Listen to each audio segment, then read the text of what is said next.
ساعات الناس بتفتكر إن الشخير أثناء النوم بيدل على التعب والإرهاق، بس عمرهم ما فكروا إن ده ممكن يكون إشارة إن الشخص ده كان ممكن يموت دلوقتي. في حلقة النهاردة هنتكلم عن حاجة منتشرة جدا ومحدش حاسس بيها، توقف النفس أثناء النوم. بس الأول تعال أحكي لك قصة مجدي من أول يوم رمضان بيرجع من الشغل يتسحر وينام بعدها على طول، بس مع الوقت مراته بدأت تلاحظ إنه بيشخر جامد جدا، فقالت إنه مجرد تعب وعادي. لكن مع الأيام لاحظت أثناء نومه إن شخيره بيقف فجأة وبيحصل سكوت تام لمدة 10 ثواني وكأن روحه طلعت خلاص، بس بعدها بيرجع ياخد نفس عالي وعنيف كأنه كان في حرب.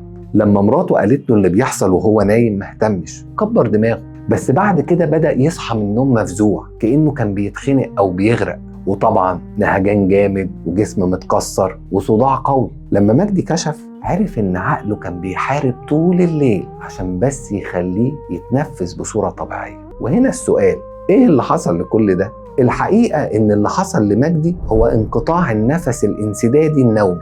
عضلات الحلق واللسان بترتخي بشكل زيادة فتسد مجرى الهواء، وده بيمنع الهواء من الدخول للرئتين، فالتنفس غالبا بيتوقف من 10 ل 30 ثانية، وبعدين الدماغ يستشعر بنقص الأكسجين ويصحيك من أحلى نوم. وده اللي ممكن يؤدي لاكتئاب أو توتر اللي الناس بتشتكي منه لما يجولنا العيادة. وتوقف التنفس ده غالبا مرتبط بارتفاع ضغط الدم، مقاومة الأنسولين، جلطات، اضطرابات مزاجية، زيادة في الوزن. طب والحل إيه؟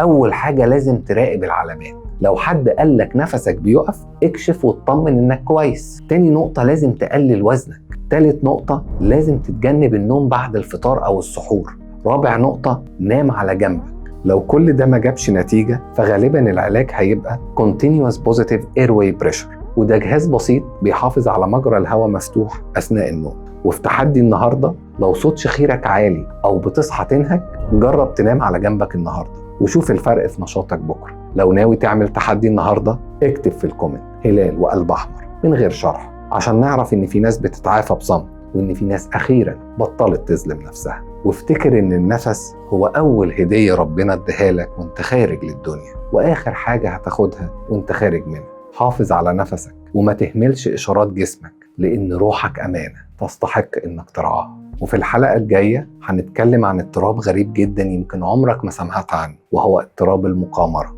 أشوفكم بكرة، وكل سنة وانتم طيبين.